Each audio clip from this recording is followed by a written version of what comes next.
Oh, oh, oh, mais qu'est-ce qui va là? La voici, la voilà, ma première Nike Air Max 97 qui intègre enfin ma basketterie, enfin qui devait... Ouais, ok, je t'explique tout ça dans cette vidéo générique.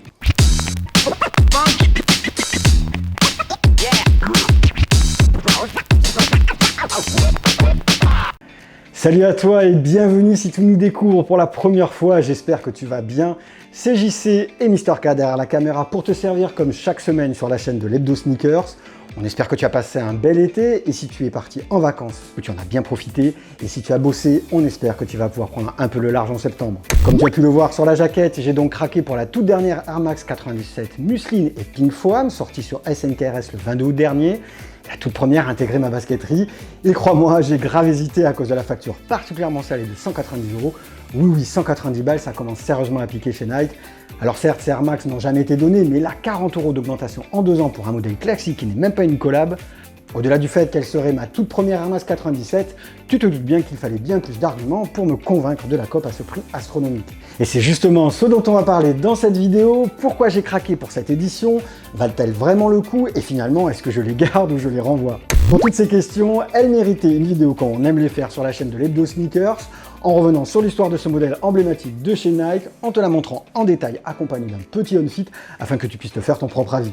Mais avant, merci de cliquer sur le pouce pour soutenir la chaîne et donner de la force et bien sûr à t'abonner si ce n'est pas déjà fait, sans oublier d'activer la petite cloche pour être alerté à chaque nouvelle vidéo en ligne pour ne rien rater bien entendu.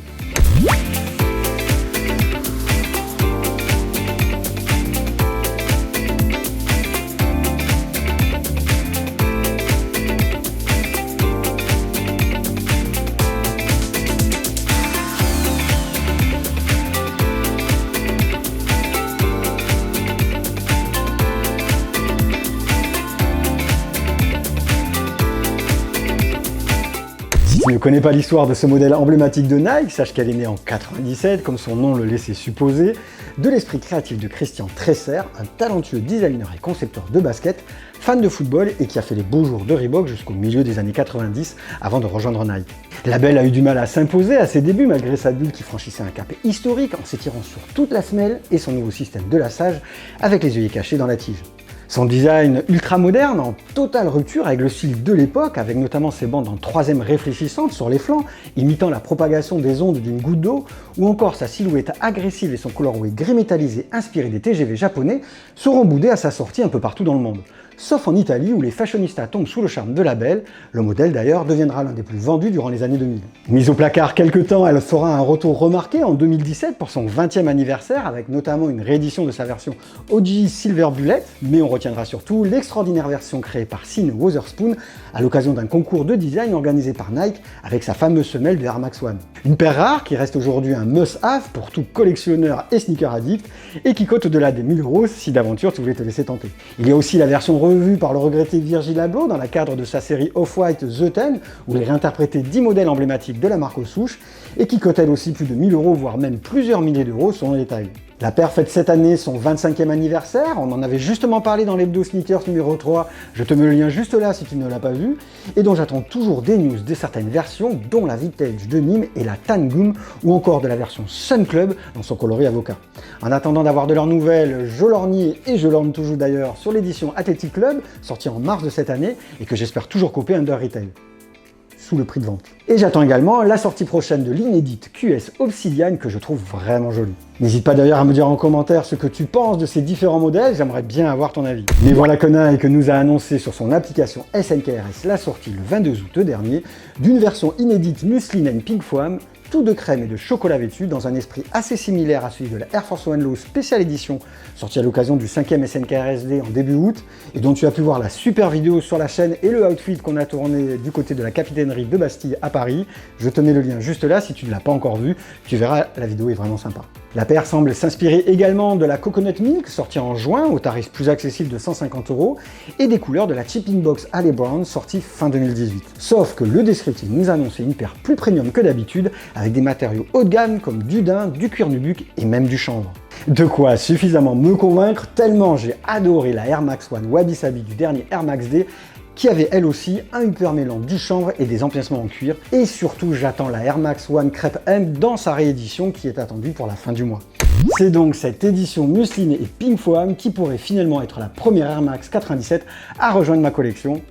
Enfin presque, je devrais dire plutôt mon premier modèle classique, car j'ai aussi une Nike Zoom Even 97 Clot dans son coloris White Royal sorti en mai 2019. Une paire comme tu peux le voir qui n'a de commun avec l'original que la semelle, mais surtout une paire que je trouve particulièrement originale, confortable forcément avec sa semelle Full Air, et elles sont surtout idéales pour l'été et surtout pas chères. Tu peux encore la choper aujourd'hui under retail autour des 90-120 € sur les sites de revente. Pour ma part, je l'ai acheté en 2020 et si je ne me trompe pas pour un ticket autour des 90 €. Mais revenons à nos moutons, enfin plutôt à notre Air Max 97 du jour, il est temps de te la montrer en détail.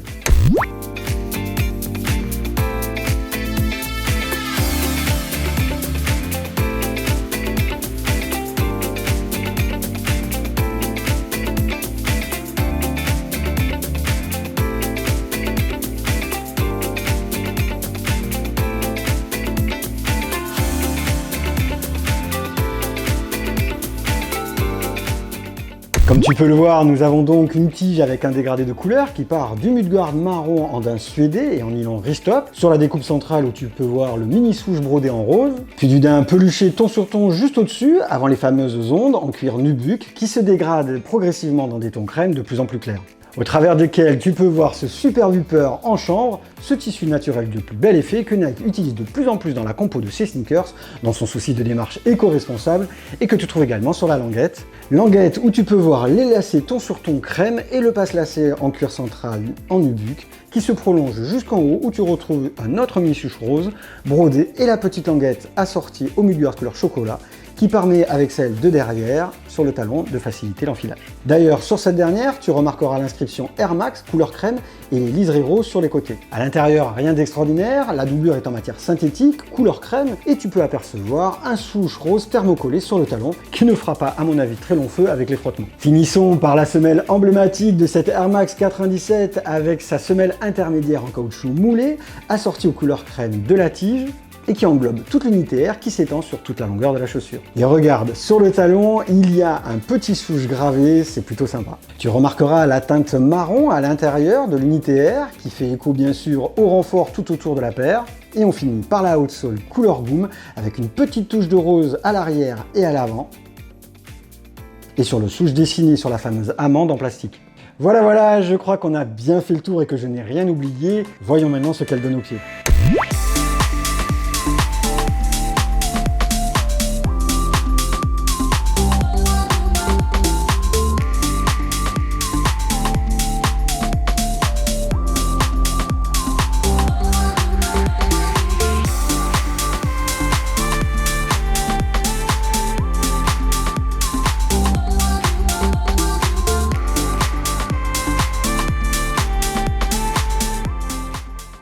Comme tu as pu le voir, la paire fonctionne bien avec son style estival.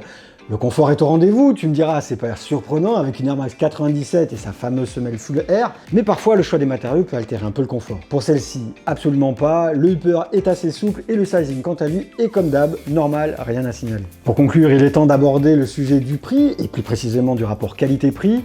Tu le sais chez Nike, la qualité de fabrication n'est pas irréprochable et les récentes augmentations de prix n'ont en rien amélioré les choses. Bien au contraire, ce qui fait qu'à 190 €, la pilule commence sérieusement à avoir du mal à passer. Difficile de leur reprocher quelques détails au niveau de la semelle en caoutchouc moulé, que l'on retrouve sur certains modèles comme justement Air Max 97, mais je pense aussi au TN et aux autres Uptempo par exemple. Compte tenu de la technicité d'assemblage avec les unitaires apparentes sur tout ou partie de la semelle, ça peut encore passer. S'ajoutent ensuite les détails de finition au niveau du retour de la semelle d'usure à l'avant de la chaussure, que ce soit sur des Air Max One, des Air Max 90, des 95, des TN et donc ces 97, l'absence de défaut fait souvent partie de l'exception. Sur celle-ci, eh bien on ne déroge pas à la règle, en plus la mudguard étant en daim, tu as droit à ça. Tu as des traces de colle et de marquage autour de la gumsole. Alors certes, il faut avoir le nez dessus, mais quand même, on parle d'un modèle premium selon Nike et d'une paire à presque 200 balles. Et les petits défauts ne s'arrêtent pas là, j'ai une légère trace de peinture qui peut peut-être se rattraper sur le talon gauche. Mais j'ai aussi des traces de peinture au niveau des souches brodées sur la languette et sur le nubuck, ainsi que sur les lacets de la paire de gauche. Je sais même pas si je pourrais les rattraper. Et enfin, que dire des reprises de couture sur le upper un peu partout. franchement ça fait pas très premium. À 190 €, on est en droit d'attendre une paire impeccable, eh bien non. Merci Nike, ne change rien, on se régale. Bref, me voilà bien, je la kiffe vraiment cette paire. Je me voyais déjà la rocker, j'étais heureux qu'elle puisse être ma première Air Max dans ma collection. J'aime vraiment les matériaux utilisés, la paire a un rendu au pied vraiment classe, qui rend la paire plus facile à porter d'ailleurs je trouve que les autres éditions sorties précédemment, qui ont des colorways beaucoup plus sport. Mais franchement, à ce prix-là, on ne peut plus accepter ce genre de défaut. D'ailleurs, quand je vois que la paire est toujours full stock sur SNKRS, comme plein d'autres d'ailleurs, je dois pas être le seul à penser ça. Je dois t'avouer qu'après beaucoup d'hésitation, je pense que je vais la renvoyer. Et quand je vois d'autres modèles sortis cette année, comme la OG Atlantic Blue ou la Metallica Silver à 180 € et que tu retrouves en promo sur des sites partenaires à 119 ou 139 €, il y a même la Metallic Gold que tu peux trouver à 129 €, ben je me dis qu'il vaut mieux que je la renvoie et que j'attende de l'avoir en promo dans 2-3 mois en l'achetant à un prix plus juste et peut-être avec un peu de chance, avec moins de défauts. Et dis-moi en commentaire ce que tu en penses, est-ce que toi tu ferais à ma place? Ton avis pourrait me rassurer dans ma décision ou peut-être même me faire changer d'avis. En tout cas, si malgré tout ça, tu as bien envie de la cope, bombe de protection obligatoire pour bien la protéger, car le daim, le nubuck, le chanvre, ça tâche facile. Donc un passage régulier à la bombe imperméabilisante sera de rigueur pour prolonger le plus longtemps possible son très joli thème mocha. Puis vu le prix, hein, vaut mieux. Voilà ce qu'on voulait te dire et te montrer sur cette inédite Nike Air Max 97 Museline et Pink Foam. On espère que tu as apprécié cette nouvelle review sneakers. Si c'est le cas, n'hésite pas à la partager sur tous tes réseaux sociaux. Si jamais tu as des questions, tu le sais, tu peux les poser en commentaire de la vidéo, on y répond toujours avec grand plaisir. Pense aussi à cliquer sur le pouce vers le haut si tu ne l'as pas déjà fait, c'est vital pour nous et pour aider la chaîne à grandir en chatouillant l'algorithme de YouTube pour qu'il propose notre vidéo au plus grand nombre. Sur ce, on te donne rendez-vous vendredi prochain pour une nouvelle vidéo sur la chaîne de l'Hebdo Sneakers. Et en attendant, n'hésite pas à nous joindre et à nous rendre visite sur nos réseaux sociaux, Instagram, Twitter, Facebook, TikTok et bien sûr notre site internet www.hebdosneakers.fr. Bye bye, prends soin de toi, à la semaine prochaine.